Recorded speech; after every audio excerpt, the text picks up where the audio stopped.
Okay, so the recording has started and let us move to our chapter number 2, which is the first major chapter of this mechanics course, which is force vector. As defined to you earlier, that we are going to cover each and every topic, each and every chapter from the same book, which is Engineering Mechanics Statics, R.C. Hibbeler, 12th edition. The topics which we are going to cover in this chapter are being flashed here. That is, we are going to start with vectors and scalars. उसके बाद हम थोड़ा सा discuss करेंगे मुख्तलिफ vector operations को, vector addition of forces को, and then addition of a system of coplanar forces, Cartesian vectors, addition of Cartesian vectors, position vectors, force directed along a line, and dot product. So these are the topics which we will be covering in today's lecture. Some of them are going to be covered in today's lecture, whereas the remaining are going to be covered in subsequent lecture. Probably तकरीबन 2 हफ्ते या 2.5 हफ्ते हमारा ये chapter जो है वो चलेगा. आज का जहां तक लेक्चर का ताल्लुक है, जो रहता है लेक्चर, इसमें हम ये 3 टॉपिक जो है वो कवर कर रहे होंगे. First of all, what are scalar quantities, what are vector quantities. उसके बाद हम थोड़ी सी बात करेंगे वेक्टर के ऑपरेशंस के हवाले से और वेक्टर एडिशन और सब्ट्रैक्शन के हवाले से. Okay, starting with the basic definition of a scalar and vector. Scalar क्या होती हैं? वो तमाम चीजें और those quantities which can be completely defined by only its magnitude are termed as scalar quantities. So वो तमाम चीजें जो आप सिर्फ और सिर्फ मैग्नीट्यूड के साथ डिफाइन कर सकें, वो आपके पास स्केलर क्वांटिटीज जो है वो कहलाती हैं. फॉर एग्जांपल, जिस तरह आपने बेसिक क्वांटिटीज की बात की थी, लेंथ की, मास की, टाइम की, तो ये तीनों एग्जांपल्स हैं स्केलर क्वांटिटीज की. मसलन मैं आपसे कहता हूँ कि आपके पास कोई स्केल है, उसकी लेंथ मुझे बताएं, तो आप कहते हैं कि ये 6 इंच या 7 इंच या 12 इंच, जिस इंच का भी स्केल आपके पास है उसकी आप लेंथ बता रहे होते हैं. आप उसके साथ इसकी डायरेक्शन जो है वो नहीं बताते, सिर्फ और सिर्फ उस लेंथ का मैग्नीट्यूड जो है वो बता रहे होते हैं. That magnitude is sufficient to define that length or that quantity completely. So वो तमाम चीजें जो सिर्फ और सिर्फ मैग्नीट्यूड की मदद से कंप्लीटली डिफाइन की जा सकें, वो आपके पास स्केलर चीजें कहलाती हैं. जिस तरह मैंने अभी लेंथ की एग्जांपल दी, या मास की एग्जांपल करें, या टाइम की एग्जांपल करें, ये तीनों स्केलर क्वांटिटीज जो हैं वो आपके पास हैं. इसके मुकाबले में आपके पास अगर कोई ऐसी फिजिकल क्वांटिटी है जिसको कंप्लीटली डिफाइन करने के लिए आपको ना सिर्फ मैग्नीट्यूड की जरूरत पड़े, but you need to define its direction as well, so that quantity is being termed as a vector quantity. For example, हम जब फोर्स की बात करते हैं, तो फोर्स, अगर मैं कहूँ कि आपके पास एक फोर्स है 100 न्यूटन की, तो क्या 100 न्यूटन की फोर्स से आपका उस फोर्स की डेफिनेशन कंप्लीट हो जाएगी? नहीं, ऐसा नहीं है. आपको ये भी बताना पड़ेगा कि ये 100 न्यूटन की जो फोर्स है, ये आप किस डायरेक्शन में जो है वो अप्लाई कर रहे हैं. So force is basically a vector quantity. So वो तमाम चीजें, वो तमाम physical quantities that requires to be completely defined using magnitude as well as direction, they are termed as vector quantities. Force हो गया, it is a vector quantity. What about velocity? Is it a scalar quantity or a vector quantity? Vector quantity. So it is a vector quantity because जब भी आप velocity की बात करते हैं और आप कहते हैं that particle or this car is moving with a speed of 500 meters per second और 100 meters per second. So 100 meters per second के साथ जब तक आप डायरेक्शन नहीं बताएंगे तो वो वेलोसिटी कंप्लीट नहीं होगी. So velocity is a vector quantity. Similarly, acceleration हो गई, it is a vector quantity. Position हो गई, it is again a vector quantity. What about moment? Is it a scalar quantity? सबसे पहली बात तो moment होती क्या है?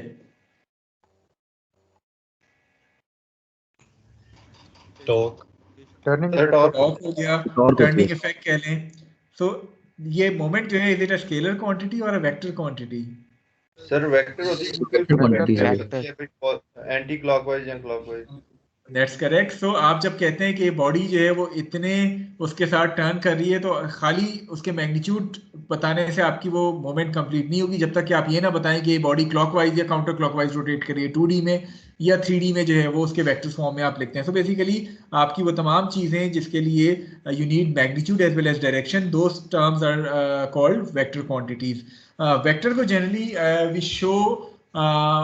Show vector graphically by an arrow. For example, मैं आपसे कहूँ कि आपके पास एक फोर्स है, आपने उसको शो करना है, तो आप उसको एक एरो से जो है वो शो करते हैं. The length of that arrow represents the magnitude of that vector quantity, whereas the angle between a fixed reference line and that vector that arrow is basically used to define the direction of that vector quantity. So the angle between the vector and a fixed line defines the direction of its line of action. The head or tip of that arrow indicates the sense of direction of the vector, या simply the direction of that vector. For example, मैं आपसे कहूँ कि आपके पास एक conventional XY coordinate system है and you have a vector which is being directed in this direction towards the positive x-axis. वो आपने किस तरह जज किया? Since this arrow is pointing towards the positive x-axis, it means that this vector is being directed towards the positive x-axis.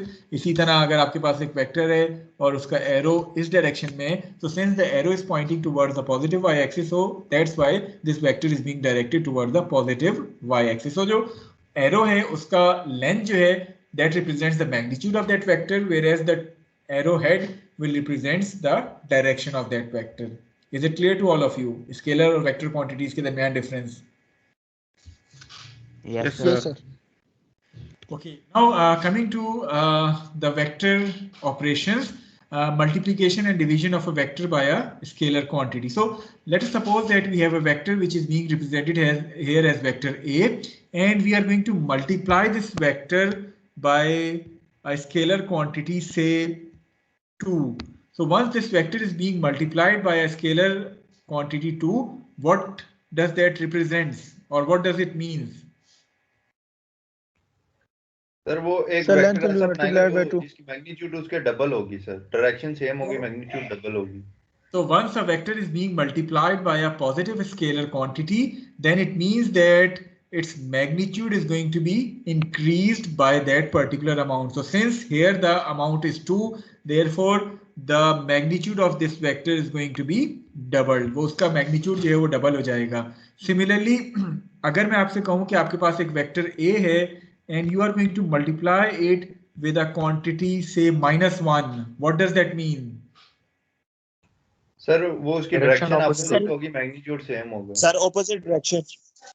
So whenever a vector is being multiplied by a negative scalar such as -1 in this case, then it will also change the direction of that vector by 180 degrees. So initially if this vector is directed in this direction, so once you have multiplied this vector by -1, so magnitude तो उसका same रहा because of this 1, लेकिन negative sign की वजह से इसका direction जो है वो 180 डिग्री जो है वो चेंज हो गया है.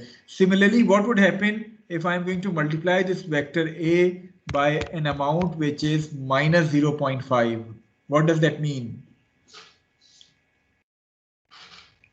सर मैग्नीट्यूड आधी हो जाएगी, इसका हाफ हो जाएगा और डायरेक्शन में चेंज हो जाएगी, पॉजिटिव से ऑपोजिट हो जाएगी, मतलब नेगेटिव हो जाएगी.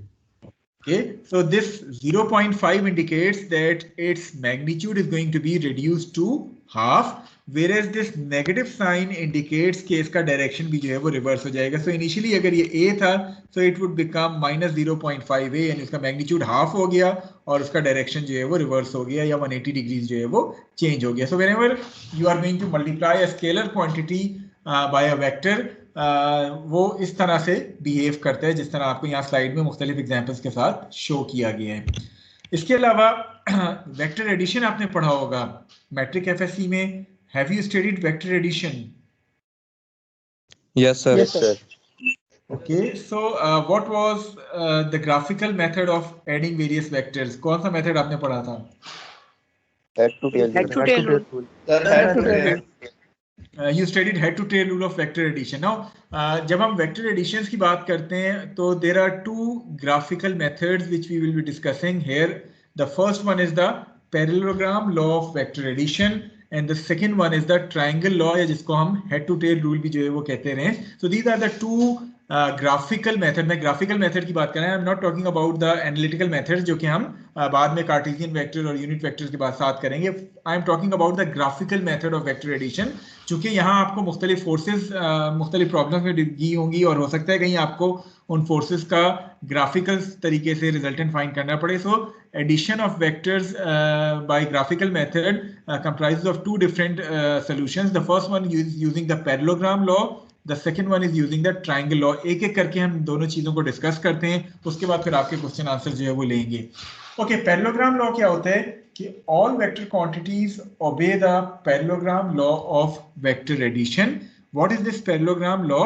Let us suppose, in order to understand this parallelogram law, let us suppose two vectors A and B which are shown to you here. ये दो vectors हम कहते हैं कि आपके पास कोई से दो vectors हैं, vector A as well as vector B.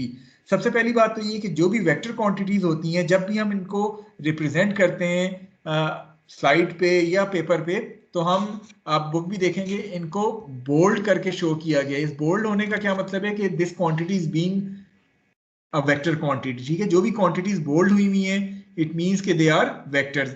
अब बुक में इनको बोल्ड के तरीके से शो किया गया. अगर आप लिखते हुए चाहें तो इनके ऊपर एक स्मॉल एरो इस तरह का डालते हैं, वो भी वेक्टर क्वांटिटी को रिप्रेजेंट करता है. तो या तो इनको बोल्ड कर लें, लेकिन चूंकि बोल्ड आप स्लाइड पे या बुक में तो कर सकते हैं, जब आप पेपर पे कोई चीज सॉल्व कर रहे हैं और आपको वेक्टर रिप्रेजेंट करना है तो बजाय बोल्ड करने के आप इन स्मॉल एरोस की मदद से वेक्टर्स को जो है वो रिप्रेजेंट कर सकते हैं. Okay, coming to this parallelogram law, let us suppose that we have two arbitrary vectors, vector A and vector B, which are shown to you here. In order to add these two vectors using the parallelogram law, the first step is you are going to join the tail of both these vectors at a common point in order to make them concurrent. Concurrent से क्या मुराद है कि उनका जो origin point है, that is same. So first of all, in step number 1, in order to apply this parallelogram law, you are going to draw both these vectors at a common point in order to make them concurrent. So आपके पास vector A था, आपने उसको भी draw कर लिया.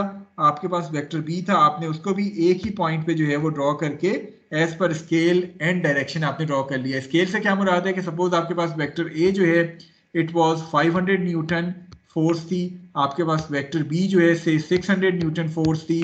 तो जाहिर है आप 500 न्यूटन को कोई ना कोई स्केल रखेंगे. आप कहते हैं लेट 100 न्यूटन रिप्रेजेंट्स 1 सेंटीमीटर. सो 500 न्यूटन कितना हो जाएगा? 5 सेंटीमीटर. 5 सेंटीमीटर. तो आपने 5 सेंटीमीटर की एक लाइन जो है वो ड्रॉ कर ली. इसी तरह 600 न्यूटन आपके पास 6 सेंटीमीटर हो जाएगा, तो आपने 6 सेंटीमीटर की सपोज एक लाइन जो है वो ड्रॉ कर ली है. And make those two vectors concurrent, that is उनकी टेल जो है वो एक ही पॉइंट पे आपने रख ली है. Then in the second step, जब हम पैरेललोग्राम लॉ की बात करते हैं, in the second step from the head of B you are going to draw a line parallel to A. तो आपने किया क्या कि from the head of B आपने एक लाइन ड्रॉ कर दी which is being drawn parallel to vector A. Similarly from the head of A you are going to draw another line which is parallel to vector B. Wherever those two line intersect, उसको आपने point P का नाम दे दिया. And the diagonal of this parallelogram, इनको join करने से आपके पास एक parallelogram बन गया. The diagonal of this parallelogram basically represents the resultant of these two vectors.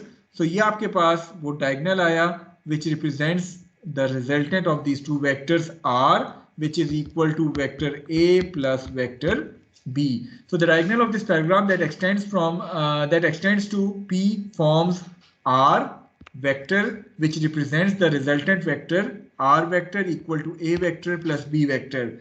So should we add 500 plus 600, and can we say R would have a magnitude of 1100 Newton? Is it correct? No sir. ये scalar addition नहीं है कि आप 5 + 6 करके 1100 कर दें. It is vector addition. So vector addition में आप जो मैग्नीट्यूड निकाल रहे होते हैं वो आप इस तरह स्केलर ऐड करके नहीं निकालते, रादर या तो आप ग्राफिकली इस तरह निकाल रहे होते हैं यूजिंग द पैरेललोग्राम लॉ और द ट्रायंगल लॉ, या फिर आप कार्टेशियन नोटेशन में उनको ऐड करके इंडिविजुअल आई और जे कंपोनेंट्स वगैरह जो है वो ऐड कर रहे होते हैं. But let us now concentrate on graphical solution. So ये आपके पास एक अदद पैरेललोग्राम बन जाएगा. इस पैरेललोग्राम को सॉल्व करने के लिए अब अगेन चूंकि ग्राफिकल मेथड है, अगर आप इसको ग्राफिकली ड्रॉ करें तो आर का मैग्नीट्यूड आपको कैसे मिलेगा?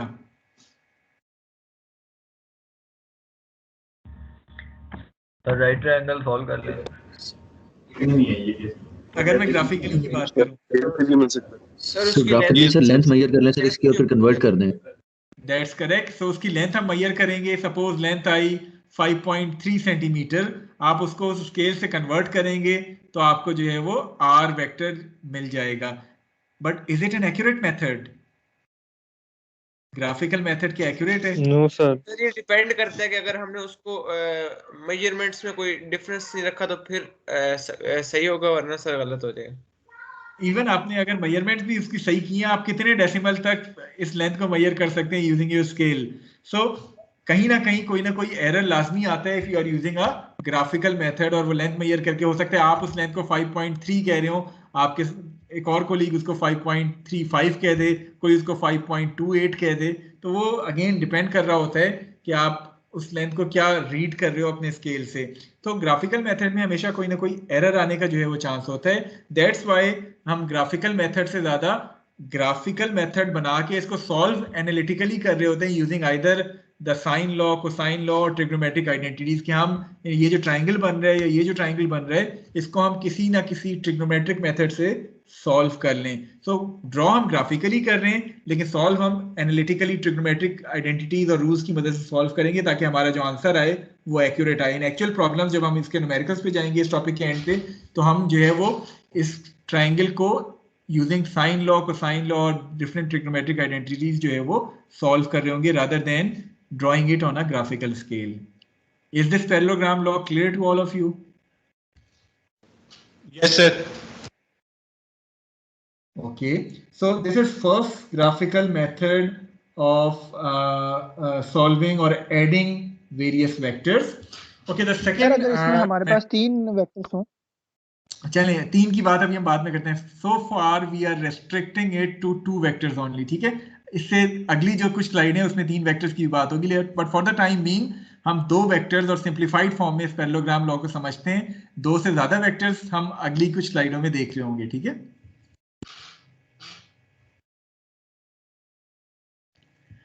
Okay, the second method of vector addition is the triangle rule or triangle law, जिसको आप इससे पहले head to tail rule भी पढ़ चुके हैं in metric FSC as well. So what is this triangle rule? It is a special case of parallelogram law. In this case, we are again considering the same 2 vectors, vector A and vector B. In order to perform vector addition using the triangle law, हम करते क्या हैं step number 1 में, vector B is added to vector A in a head to tail fashion, that is by connecting the head of A to the tail of B. हम करते क्या है कि हमने वेक्टर A ड्रॉ किया as per scale and magnitude, उसके बाद हमने वेक्टर B की टेल वेक्टर A के हेड के ऊपर रख के जो है वो ड्रॉ कर दी। तो this is the triangle rule और the head to tail rule. अब जब आपके पास रिजल्टेंट होगा वो क्या होगा कि पहले वेक्टर की टेल से लेके दूसरे वेक्टर के हेड तक जो आपका वेक्टर डिफाइन हो रहा है, it is basically the resultant vector R, which is R vector equal to A vector plus V vector. Now the choice is up to you. When you are using this triangle law, it is up to you. अगर आप चाहें तो vector B को पहले draw कर लें, vector A को बाद में ड्रॉ कर लें, because this head to tail rule or triangle rule is commutative.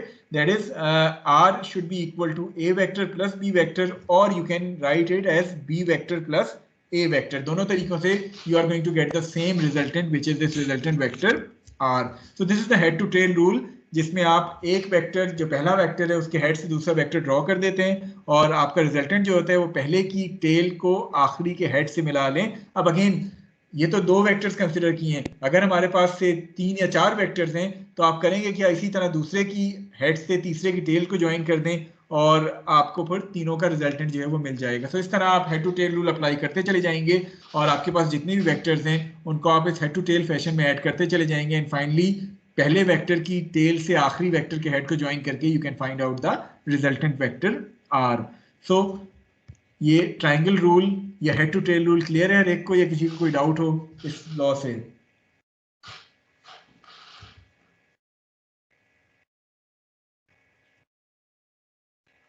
Any question जो यहां तक आप पूछना चाहें? Nope, sir. Okay, now let us suppose that we have 2 vectors which are acting along the same line. For example, मैं आपसे कहता हूं कि आपके पास वेक्टर A है which is acting along the positive x-axis and it has a magnitude of say 300 Newton. Then you have another vector which is vector B and it is also acting along the same x-axis and it has a magnitude of 400 Newton. So once you are adding vectors which are acting along the same axis, तो उसका क्या तरीका होता है? Sir simply add कर लेते हैं। Simply आप उनके मैग्नीट्यूड को ऐड कर दें, so 300 plus 400 will give you the resultant vector R, which has a magnitude of 700 Newton, and that vector would also be directed toward the same axis जो कि आपकी पॉजिटिव एक्स एक्सेस हैं। तो जरूरी नहीं है कि पॉजिटिव एक्स एक्सेस के अलॉन्ग ही हो। इसी तरह अगर आपके पास दो वेक्टर्स हैं जो सेम एंगल पे एक्ट कर रहे हैं, से 30 डिग्रीज, आपको रिजल्टेंट इनका फाइंड करना है, तो the resultant is going to have a magnitude of the scalar magnitude को आप ऐड कर दें और डायरेक्शन उस रिजल्टेंट आर का भी जो है वो सेम होगा। ठीक है,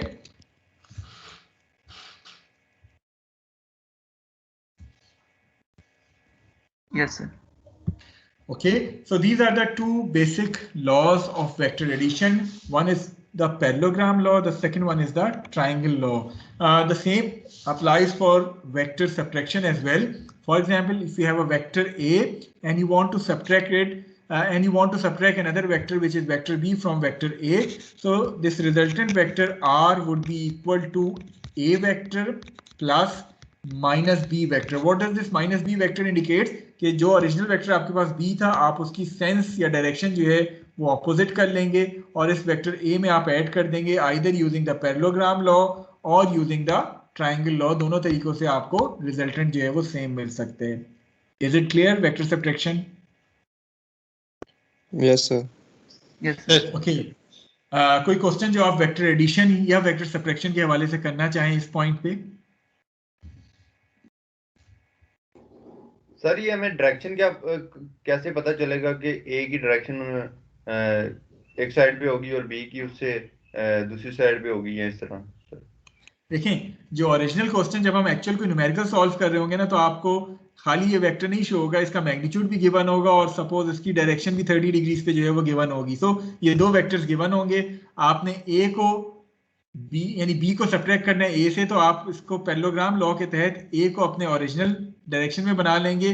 बी के लिए आपने किया क्या कि चूंकि माइनस बी करना था, आपने उसकी डायरेक्शन को 180 डिग्रीज रिवर्स कर लिया। अब पैरेललोग्राम लॉ क्या कहता है कि आप बी के हेड से ए के डायरेक्शन में एक लाइन ड्रॉ करेंगे, ए के हेड से बी के डायरेक्शन में एक लाइन ड्रॉ करेंगे। So this is going to be your resultant vector R now. ठीक है, तो इस तरह आपने इसको पैरेललोग्राम लॉ से ऐड करना है, या अगर आप ट्रायंगल लॉ यूज कर रहे हैं तो ए को आपने 30 डिग्रीज के ऊपर जो है वो ड्रॉ कर लिया और बी को यानी बी की टेल को आपने ए के हेड से ज्वाइन कर दिया और उसके बाद फाइनल आपका ये रिजल्टेंट जो है वो निकल आएगा। Is it clear now? या अभी भी कोई इशू है किसी डायरेक्शन के? यस सर, क्लियर है। क्लियर है, ओके। अब अगर हम वेक्टर एडिशन ऑफ फोर्सेस की बात करें, स्पेसिफिकली फोर्सेस के हवाले से बात करें, तो you can encounter two different types of problems in statics. The first one is कि आपको कोई से दो वेक्टर्स गिवन हो और आपसे कहा जा रहा हो कि उसका रिजल्टेंट फाइंड आउट करें। सेकेंड सेट ऑफ प्रॉब्लम्स क्या है कि आपको वेक्टर एक गिवन हो और आपसे कहा जा रहा हो कि इस वेक्टर को इसके कंपोनेंट्स में जो है वो रिजॉल्व करें। So these are the two set of problems which you can encounter in statics. The first set involves कि आपके पास दो वेक्टर्स हैं और आपसे कहा जा रहा है कि उसका रिजल्टेंट फाइंड आउट करें। द सेकंड सेट इन्वॉल्व्स कि आपके पास वेक्टर एक है लेकिन आपसे कहा जा रहा है कि इसको इसके कंपोनेंट्स की फॉर्म में दो एक्सिस के अलोंग रिजॉल्व कर दें। सो जब भी आपसे रिजल्टेंट वेक्टर कहा जाए तो उसके लिए तो वही तरीका है कि लेट अस सपोज कि we have two force vectors f1 and f2 acting at this point on this hinge.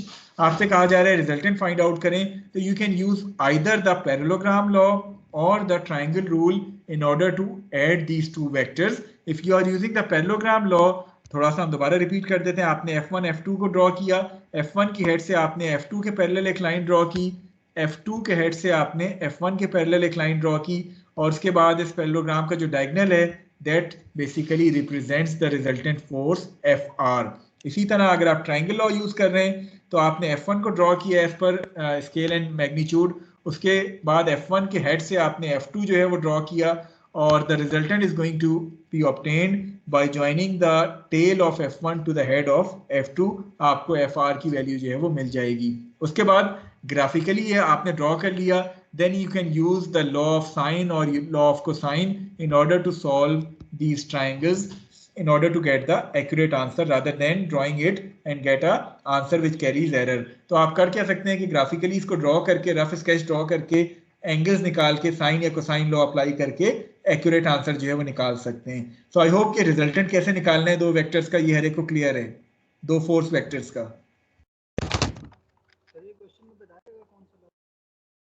Kindly आपकी आवाज बहुत हल्की आई है, मुझे सवाल आपका समझ नहीं आया, दोबारा रिपीट कर दें।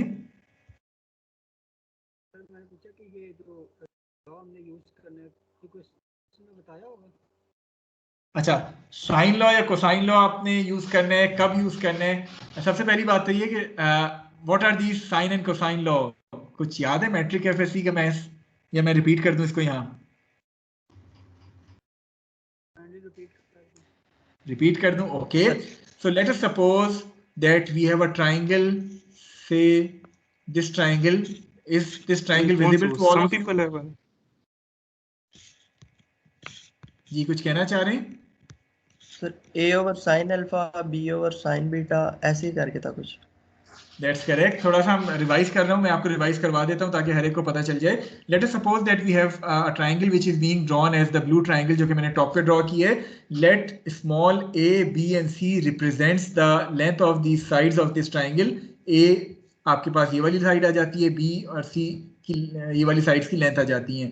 Let alpha, beta and gamma represents the angles of these triangles as shown to you in the figure.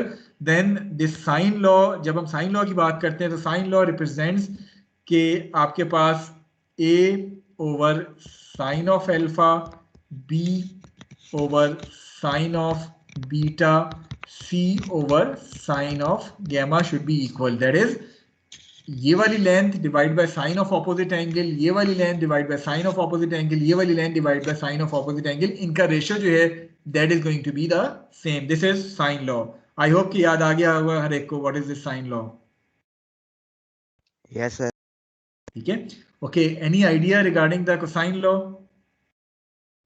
Sir वो इस तरह होता है cos alpha is equal to b square plus c square minus 2bc cos alpha. थोड़ा सा गलत कर गए. Let me revise it. आपके पास a स्क्वायर, जी थोड़ा सा गौर से देखिए यहाँ, अगर आपके पास यही ट्राइंगल है तो इसमें किसी भी साइड की लेंथ, सपोज मैं c की लेंथ फाइंड आउट करना चाहता हूँ, तो c square should be equal to a square plus b square minus 2ab. कौन सा एंगल आएगा? cos gamma. जो कि a और b के दरमियान का एंगल है. ठीक है, तो c square should be equal to a square plus b square minus 2ab cos of gamma. इसी तरह a square should be equal to b square plus c square minus 2bc cos of alpha.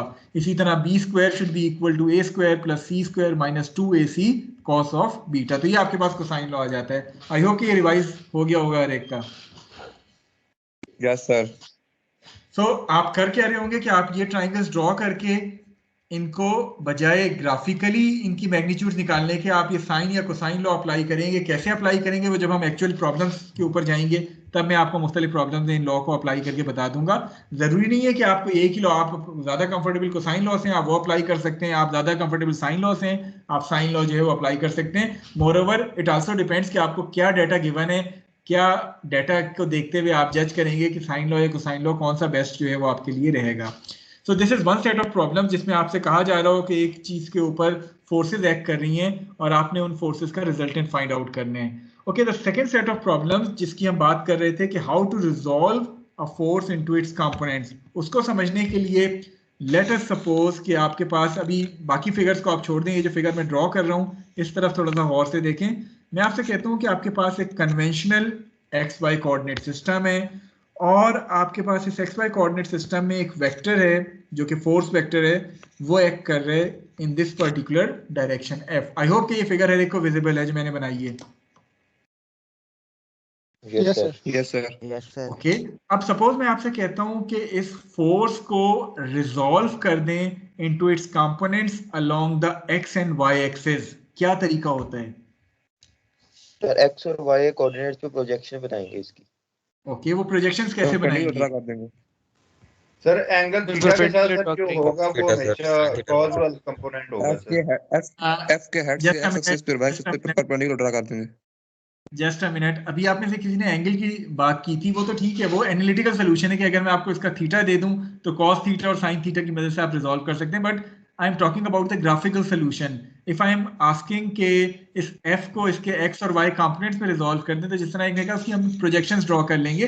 वो projection से क्या मुराद है कि ये जो arrow head है f का, इससे हम एक लाइन ड्रॉ करेंगे which is being drawn parallel to the y axis, एक लाइन हम ड्रॉ करेंगे which is being drawn parallel to the x axis. जहां ये लाइनें x और y एक्सिस को कट करेंगी वो एक तरह से कंपोनेंट्स हो जाएंगे। So this component is basically termed as the x component, जिसको मैं fx से रिप्रेजेंट कर रहा हूं। This component is basically termed as the y component, जिसको मैं fy से डिनोट कर रहा हूं। ऐसे ही कंपोनेंट्स बनाते हैं। Yes sir. ओके, सो अब थोड़ा सा हम प्रॉब्लम को चेंज कर देते हैं। मसलन मैं आपसे कहता हूं कि आपके पास सेम फोर्स है जो कि फोर्स F के तौर पे आपको नजर आ रही है।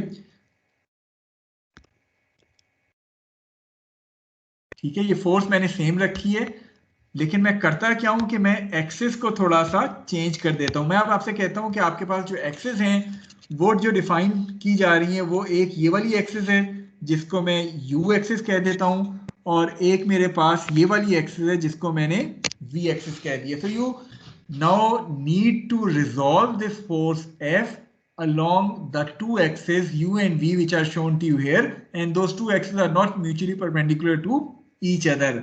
अब क्या प्रोसीजर होना चाहिए कंपोनेंट्स बनाने के लिए? सर वही पैरेलल ड्रॉ करेंगे सर जो हेड प्रोजेक्शन एक दूसरे के। सर हेड पॉइंट को कंसीडर करके वहां से परपेंडिकुलर बनाएंगे सर, परपेंडिकुलर लाइन बनाएंगे।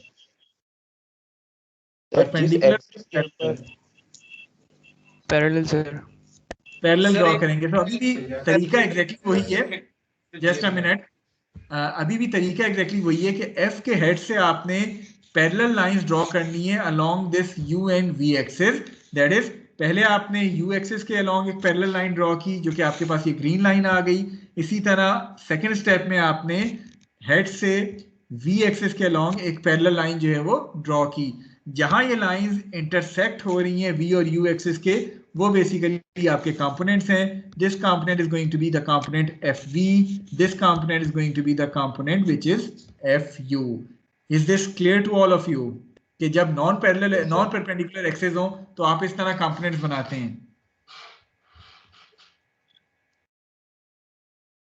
क्लियर है ये चीज? सर अगर एक बार दोबारा ये एग्जांपल रिपीट कर दें। चलें ठीक है, मैं दोबारा रिपीट कर देता हूँ। मैं कहता हूँ कि आपके पास, मैं यहाँ नीचे ड्रॉ कर देता हूँ इसको। मैं कहता हूँ कि आपके पास एक फोर्स वेक्टर है which is this force vector F, और आपने इस फोर्स वेक्टर को रिजॉल्व करना है along two axis which are not perpendicular to each other. Suppose मैं आपसे कहता हूँ कि वन इज दिस एक्सिस जो कि आपके पास U एक्सिस है, the other one is this axis जो कि आपके पास V एक्सिस आ गई है। सो U और V एक्सिस आपको ये शो की गई हैं। आपसे कहा जा रहा है कि आप इन U और V एक्सिस के अलोंग इस फोर्स को रिजॉल्व कर दें। अब रिजॉल्व करने का तरीका क्या है कि आप F के हेड से पैरेलल लाइंस ड्रॉ करेंगे along the U and V axis. So from this head of F आपने सबसे पहले एक पैरेलल लाइन ड्रॉ की जो कि U एक्सिस के अलोंग थी। इसी तरह from the head of F आपने एक पैरेलल लाइन ड्रॉ की जो कि V एक्सिस के पैरेलल थी। जहां ये लाइंस इंटरसेक्ट करेंगी उन U और V एक्सिस को, so this component is going to be FU and this component is going to be FV। ये आपके वो दो कंपोनेंट्स आ जाएंगे फोर्स F के along U and V axis which are not perpendicular to each other as in the case of Cartesian coordinates। आपकी x y चूंकि parallel होती थी, परपेंडिकुलर होती थी, तो आपका केस डिफरेंट होता था। यहाँ जो दो एक्सिस आपने कंसिडर किए हैं they are not mutually perpendicular to each other, तो आपने इस तरीके से उसको रिजॉल्व करना है। यहां तक क्लियर है हर एक को? Yes sir. अब नेक्स्ट स्टेप क्या होता है कि आपके पास ये ट्राइंगल बन गया है। आपने अगेन साइन लॉ या कोसाइन लॉ को इस्तेमाल करते हुए इन कंपोनेंट्स का मैग्नीट्यूड फाइंड कर लेना है using either the sine law और द कोसाइन लॉ। वो किस तरह करना है कि डेफिनेटली आपको ये F का जो है वो कोई ना कोई एंगल गिवन होगा। आप इन एंगल्स की मदद से कोई एक आध लेंथ गिवन होगी, आप बाकी जो अननोन क्वांटिटीज हैं उनके मैग्नीट्यूड्स निकाल लेंगे using either the sine law और द कोसाइन लॉ। वो कैसे निकालना है, जब हम एक्चुअल न्यूमेरिकल पे जाएंगे तब वैल्यूज के साथ हम उसको जो है वो सॉल्व कर सकते हैं। Is it clear to all of you?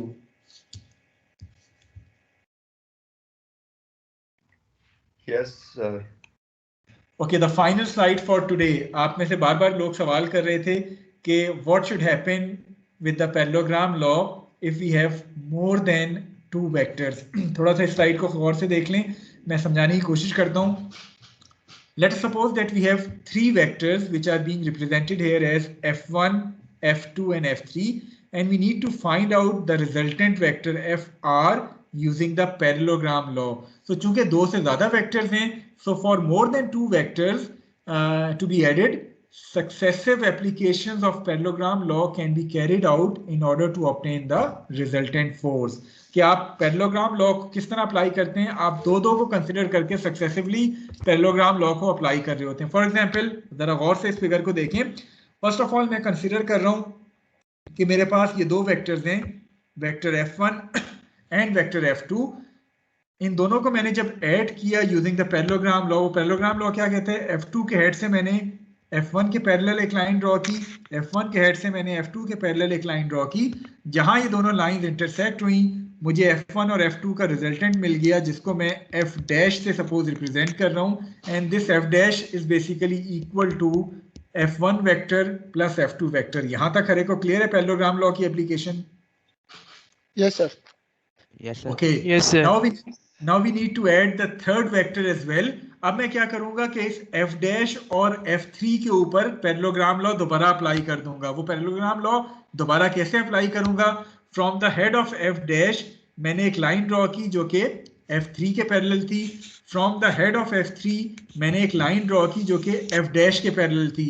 अब ये जो मेरे पास पैरेललोग्राम बना है, इसका डायगोनल ये जो है fr, it basically represents f dash plus f3, ये दोनों वेक्टर फॉर्म में हैं। And f dash is basically equal to f1 vector plus f2 vector plus f3 vector. तो ये आपका fr जो है, it basically represents the resultant of all these three vectors using the parallelogram law.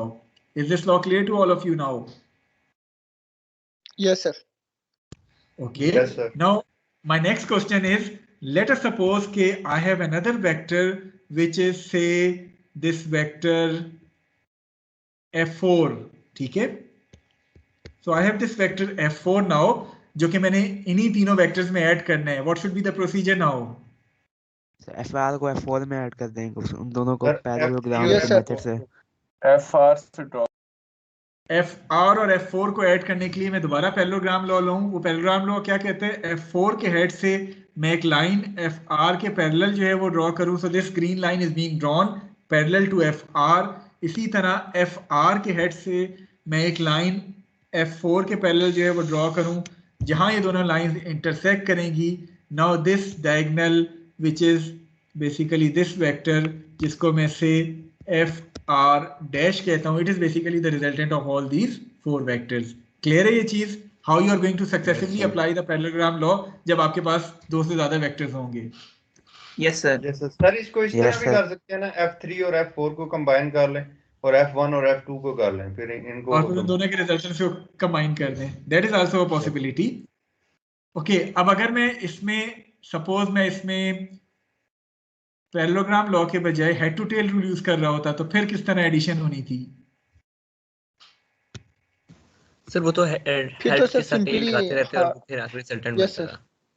So this was f1, उसके बाद आपने f2 draw कर लिया, उसके बाद आपने f3 ड्रॉ कर लिया, एंड फाइनली आपने f4 ड्रॉ कर लिया। तो ये आपने चारों वेक्टर्स ड्रॉ किए हेड टू टेल रूल से, और उसके बाद from the tail of first to the head of the last one, this will give you the resultant fr dash. ठीक है, तो head to tail rule use कर रहे हैं तो ये मेथड होगा, और पैरेललोग्राम लॉ यूज कर रहे हैं तो आपका राइट साइड वाला मेथड होगा। क्लियर है रेक को? Yes sir. Yes, sir. Okay, so we are going to stop at this point. इंशाल्लाह इससे रेलिवेंट जो बाकी प्रॉब्लम्स वगैरह हैं वो हम अपनी जो 1 घंटे वाली क्लास कल है उसमें सॉल्व करेंगे। But for the time being, any question relevant to today's theory जो हमने पढ़ी है, जो कुछ आप पूछना चाहते हैं, कोई पॉइंट जो कोई क्लियर ना हो आपको, कोई क्यूरी हो आपकी, काइंडली अभी आप पूछ सकते हैं। Otherwise I am going to stop the recording और फिर हम क्लास को ख़त्म कर सकते हैं। कोई क्वेश्चन आपका? Yes sir. सर अगर हमने अब जिस तरह ये कंपोनेंट है रिजल्टेंट, सर इसको 3 वेक्टर्स में डिवाइड करना, वो किस तरह करेंगे? That can not be done. आप 2 एक्सिस के अलोंग तो इसकी प्रोजेक्शन कर सकते हैं, 3 वेक्टर्स में आप डिवाइड नहीं कर सकते। Okay sir, right, thank you. Okay, any other question? Sir ये जो पैरेललोग्राम वाला रूल तो एक बार रिवाइज कर दें जिसमें 2 से ज्यादा वेक्टर को ऐड करना हो। सर यही था। अच्छा चलें, मैं स्क्रीन जो है वो क्लियर कर देता हूं ताकि आपको ये समझ आ जाए दोबारा। ओके, आई होप कि स्क्रीन क्लियर होके आपको नजर आ रही होगी। ओके, हमें 3 वेक्टर्स गिवन है f1, f2 and f3 and we need to add these vectors using the parallelogram law. अब हमारी चॉइस है, हम सबसे पहले स्टेप में कोई से 2 वेक्टर्स उठा सकते हैं। जिस तरह हमने यहाँ f1 और f2 को पैरेललोग्राम लॉ के तहत ऐड किया। वो कैसे ऐड किया? From the head of f2 हमने एक लाइन ड्रॉ की which is parallel to f1। From the head of f1 हमने एक और लाइन ड्रॉ की which is parallel to f2। ये जो पैरेललोग्राम बना है इसका डायगोनल ये f डैश है which represents the sum of f1 and f2। यहां तक तो समझ आ गया आपको? ये तो नॉर्मल 2 वेक्टर्स का पैरेललोग्राम लॉ है। जी जी सर।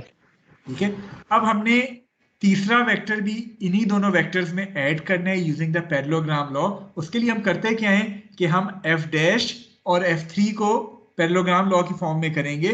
वो कैसे करेंगे? f3 से हम एक लाइन ड्रॉ करेंगे which is parallel to f dash. इसी तरह f डैश से हम एक लाइन ड्रॉ करेंगे which is parallel to f3। जहां ये दोनों लाइन इंटरसेक्ट करती हैं, अब जो आपका पैरेललोग्राम बन रहा है वो बेसिकली ये वाला पैरेललोग्राम है जो कि बन रहा है, जिसको मैंने येलो के साथ शो किया है। इसका डायगोनल जो है it is basically this vector which represents fr, जो कि सम है f डैश का और f3 का। ऐसे ही है। और ये f3 क्या f डैश क्या होता है? f dash was basically equal to f1 plus f2। तो हमने f डैश को f1 प्लस f2 लिख लिया और f3 को ऐसे ही लिख लिया। तो बेसिकली fr जो है वो एक तरह से इन तीनों वेक्टर्स के सम को जो है वो रिप्रेजेंट कर रहे हैं using the successive parallelogram law. Clear हुआ कुछ? यस सर, क्लियर हो। चलिए ठीक है, और कोई क्वेश्चन तो नहीं है? सर ये xy एक्सिस और uv एक्सिस में क्या फर्क है? देखिए, एक्स वाई एक्सिस तो जब हम बात करते हैं वो कन्वेंशनल एक्स वाई एक्सिस हैं जो कि म्यूचुअली परपेंडिकुलर होती हैं एक दूसरे के। जब हमें कोई ऐसी एक्सिस हो जो कि एक दूसरे के परपेंडिकुलर ना हो, मसलन मैं कहता हूँ कि आपके पास एक कोऑर्डिनेट सिस्टम ऐसा है जिसमें आपके पास जो 2 एक्सिस हैं वो ये 2 एक्सिस हैं, you axis and we axis, जो कि एक दूसरे के म्यूचुअली परपेंडिकुलर नहीं है और आपको किसी वेक्टर को इन एक्सिस के अलोंग रिजॉल्व करना है। मसलन ये आपके पास फोर्स वेक्टर है, आपको इसके कंपोनेंट्स u और v के अलोंग बनाने हैं, तो फिर आप वो तरीका इस्तेमाल करेंगे जो हमने इससे पिछली स्लाइड में पढ़ा था कि आप u और v एक्सिस के पैरेलल इस f के हेड से जो है वो लाइंस ड्रॉ करेंगे इनके कंपोनेंट्स फाइंड करने के लिए। अगर सिंपल एक्स वाई सिस्टम है तो फिर तो आप ये लाइन ड्रॉ करके fx और fy डिफाइन कर सकते हैं, लेकिन अगर u और v एक्सिस हैं तो then the situation is going to be different. आपको फिर u और v के अलोंग जो है वो पैरेलल लाइंस जो है वो ड्रॉ करते हुए इनके कंपोनेंट्स बनाने होंगे और फिर उसमें आप f cos थीटा या f sin थीटा नहीं अप्लाई करेंगे बिकॉज द एक्सिस जो कि आपके पास है वो म्यूचुअली परपेंडिकुलर एक्सिस नहीं है। क्लियर है? Yes sir. ये चीजें मजीद आपको क्लियर होंगी जब इंशाल्लाह हम इससे रेलिवेंट जो एक्चुअल प्रॉब्लम्स हैं वो नेक्स्ट क्लास में सॉल्व करेंगे ताकि आपको ये बाकी कॉन्सेप्ट जो है वो ज़्यादा क्लियर हो जाएं। ठीक है, तो let me stop the recording of today's lecture और उसके बाद अटेंडेंस शीट में आपकी जो है वो डाउनलोड कर लेता हूँ और then we are going to stop the